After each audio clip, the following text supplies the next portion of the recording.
হলো ছোট্ট সেই দিনগুলো আজ কতটা বদলে গেল। এক ফ্রেমে যেন বন্দি হয়ে আছে জীবনের সেরা কিছু বছর।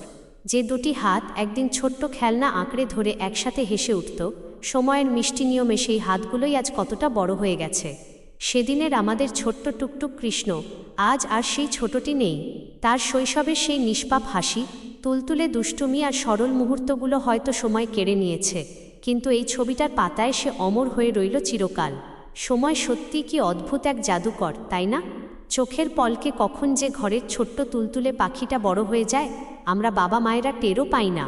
কালকে যে হাঁটি হাঁটি পাপা করত, আজ তার দিকে তাকালে বুকের ভেতর একটা সুন্দর হাহাকার জেগে ওঠে। এত তাড়াতাড়ি বড় হয়ে গেল কিভাবে? এই ছবিটা স্রেফ কোনো ছবি নয়, এটা একটা আস্ত স্মৃতির অ্যালবাম, শৈশব থেকে বড় হয়ে ওঠার এক আবেগঘন রূপকথা। বলো তো, তোমার ঘরেও কি এমন কোনো সময় থামিয়ে দেওয়া স্মৃতিবন্দী ছবি আছে? ঝটপট কমেন্ট বক্সে তোমার ছোটবেলার প্রিয় ছবিটা শেয়ার করো আর জানাও সেই মিষ্টি দিনগুলোর কথা। দেখি কার শৈশব সবচেয়ে দুষ্টু ছিল।